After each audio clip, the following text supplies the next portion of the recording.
E3 2018 definitely delivered this year. While last year was filled with compelling new IPs, this year focused more on diving in further into the highly anticipated titles that most of us have been waiting for. From The Last of Us Part 2, Beyond Good and Evil 2, Cyberpunk 2077, and Fallout 76. There was a whole lot of awesome to digest. But if you guys missed all the press conferences from the gaming industry's titans, fear not, we have you covered. This is everything you need to know about E3 2018.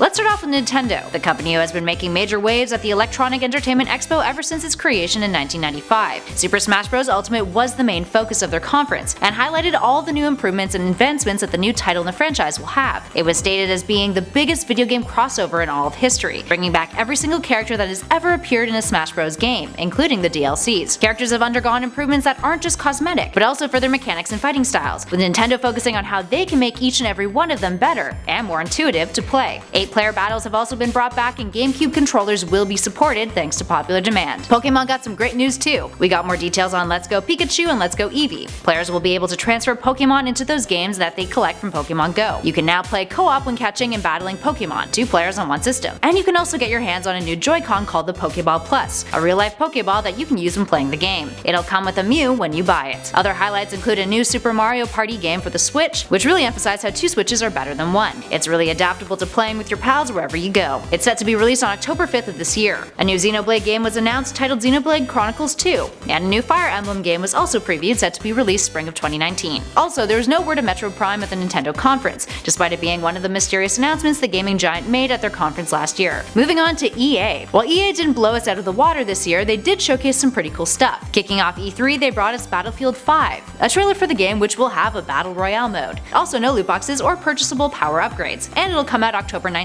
2018. FIFA 19 was announced, launching on September 28th of this year, with FIFA 18 available free across all consoles during the World Cup. Star Wars Battlefront 2 also got some updates, or rather a complete overhaul, with the promise of the Clone Wars era being integrated into the game, along with new characters including General Grievous and Count Dooku. Unravel 2, a sequel to the Unravel indie game, showed off some stunning gameplay footage. Sea of Solitude, a new indie game from Berling studio Yomei Games, got a trailer too. The biggest exclusive though of the conference was Anthem, a game initially announced at last year's E3. The third-person shooter had some more gameplay footage shown off, and was promised to be Our World, My Story. Its multiplayer experience won't negatively affect the solo narrative story that you play outside of your co-op missions, and the game has been designed so that if you prefer to play solo, the world of Anthem won't be super overwhelming to take on independently. There will also be no loot boxes. A lot of stress on that at this conference. The game will be released February 2nd, 2019. Moving on to Bethesda. Fallout 76 was the big highlight from Bethesda. Initially, they screened a trailer of the game at Microsoft's conference hours before their own, but they kept the good stuff for their showcase. Fallout 76, which was hinted leading up to E3, is an online RPG, with the option of playing solo or in multiplayer. The multiplayer mode is what really stood out though. But let's jump back for a sec. The concept behind the game is that you are one of the first people to leave Vault 76, only 20 years after the war. Set in the hills of West Virginia, you find yourself in a very different and untamed wasteland. The game boasts a ton of new features, new enemies that look a whole lot like mutations of creatures from pre-Fallout. It's 4 times the size of Fallout 4. It has 6 distinct regions that you and your friends can explore. There's a new system called Camp, the construction and assembly mobile platform, which lets you build customizable bases, either solo or with your friends, and move them around to wherever you'd like. Dedicated servers will only have a dozen people on them, and one of the coolest aspects is a neat dynamic game system involving nuclear missile sites scattered across the map. You can collect launch codes for these, which will give you access to the missiles, and you can do whatever you want with them,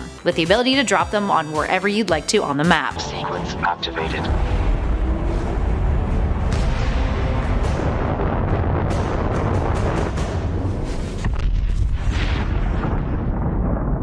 Will your bomb land on a rival camp of degenerates? Fallout 76 will be available for pre-order June 15th. The Wolfenstein sequel to New Colossus was also announced, titled Wolfenstein Young Blood, which is slated for release sometime in 2019. Time has jumped since the New Colossus, and this title takes place during the 1980s in Paris, where you play as BJ's twin daughters, which opens up the option for co-op or single-player play. We only got a glimpse of the game from its trailer, but the narrative is supposed to follow his girls taking over the Resistance where BJ and the gang left off, and it looks very promising.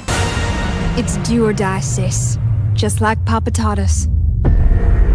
Other highlights from Bethesda include gameplay footage for Rage 2, and the announcement that Doom 2 is officially in the works, with promise of additional information on that one being released at this year's QuakeCon. And the Elder Scrolls franchise had some major announcements too. More for its online card game Legends, a new mobile game called Blades, and 2 new DLCs for Elder Scrolls Online were revealed. But perhaps the most important Elder Scrolls announcement was at the very end of the conference, the reveal that Elder Scrolls 6 is very much in the works. We didn't get much from the trailer, but the promise that the game is in development was enough for many fans. Let's move on to Square Enix. Square Enix was E3's biggest disappointment. So what was shown? While Final Fantasy XIV Online was displayed, more on Just Cause 4, which actually looks really great, and the publisher revealed a new mystery IP called The Quiet Man. Not much was said about that one though, outside of a brief trailer that combined cinematics with live action. Shadow of the Tomb Raider was previewed, and it does not look good. We got a trailer for the game at the Microsoft conference a day prior, but the gameplay that was previewed at Square Enix's showcase was a bit of a mess. The rendering looked awful. The aspects of Lara's hair and the NPC dialogue was cringeworthy. It's set to come out September 14th this year, but a lot of people aren't overly optimistic about it being a completely polished game by then. This place is empty. Body here. Looks recent. Guards up.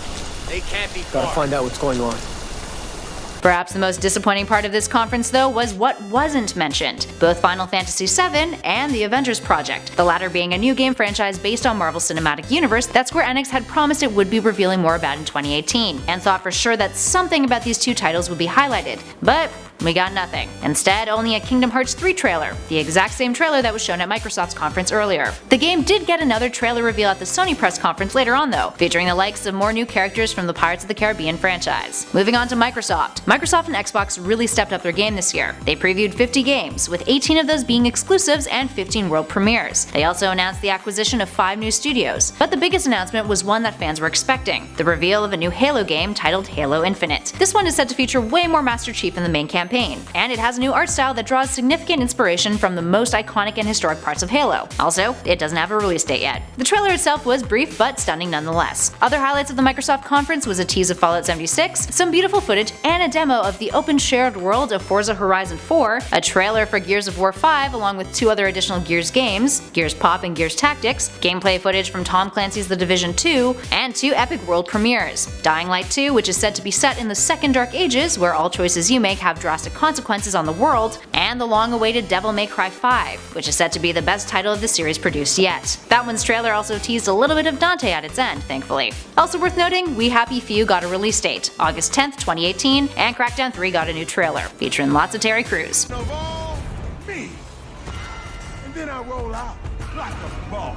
Lastly, Cyberpunk 2077 was showcased at Microsoft, ending off their conference. The creators behind The Witcher 3 revealed a brand new trailer for the game, made up from game engine footage, and it gave us a stunning new look at the kind of world that we can expect from the choice-driven RPG. Moving on over to the PC gaming show now. The PC gaming show didn't really wow audiences, but it also didn't suck, something that it's generally known for when it comes to the cringe department. This year, we got a whole lot of awesome content highlighted that will surely make Steam users ecstatic. Insomniac Games showed off its new collaboration with Oculus Studios, titled Stormland, and it looks fantastic. You play as an android in first person in an open dynamic world. An in-game entity called the Tempest rearranges that world every week, making everything you explore, destroy, and scavenge really unique. The mechanics are fluid as well, allowing you to move around the world at your own pace, whether you're soaring through the slipstream or climbing cliff sides. We got another look at Cloud Imperium's Star Citizen, but not by much. A new trailer was shown, but no mention of a release date or further updates. Other highlights include Tripwire showing off a new RPG where you play as a shark. It's called Maneater. We got an in-depth look at 2 Point Hospital, which has been hailed as the spiritual successor of Theme Hospital. The new season of The Walking Dead was also teased, and that conference ended off with the new trailer for Hitman 2,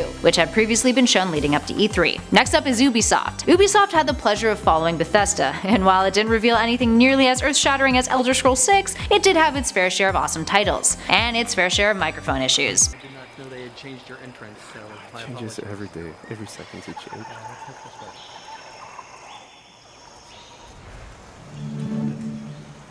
The prime focus of the conference though, of course, was Assassin's Creed Odyssey, a game that had been leaked leading up to the conference, but there was still some great surprises. You play as a Spartan mercenary in ancient Greece during the Peloponnesian War, with the option to either be a man or a woman by the name of Alexios or Cassandra. Combat game mechanics have gotten some advancements too compared to Assassin's Creed Origins, and will also be able to engage in larger scale battles, as was shown in the gameplay footage. There's more of a push to make it a full-blown RPG, with branching quests, multiple dialogue options, romantic options, and various alternate endings. The game will be released October 5th, 2018. Beyond Good and Evil 2 was another major title showcased. Officially announced as a game moving forward out of development hell last E3, fans were astonished by a new trailer and gameplay footage that shone more light on the narrative and the detail that we'll be getting. Pre-alpha gameplay footage showed off Ganasha City, which is only a very small part of the open world that we're expected to get when the game is complete. Hold off!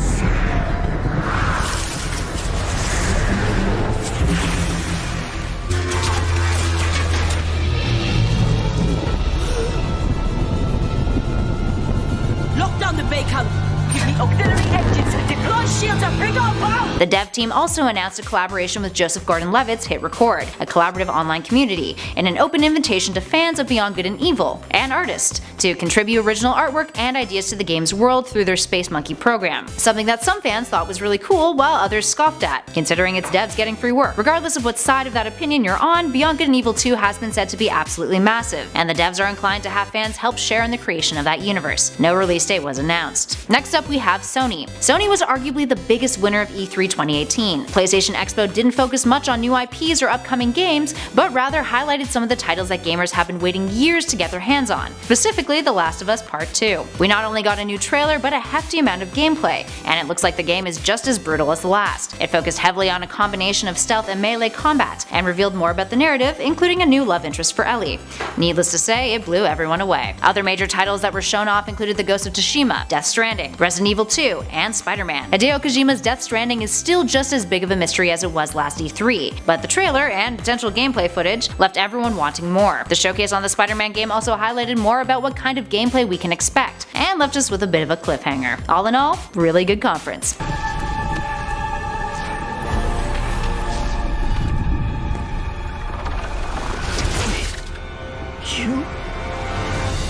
Alright, there we have it, friends. Which of these titles are you looking forward to the most? Let us know in those comments below. Before you go, be sure to subscribe to Top 10 Gaming for all things video games, from highlights, news, updates, and top 10 lists. Thanks for watching.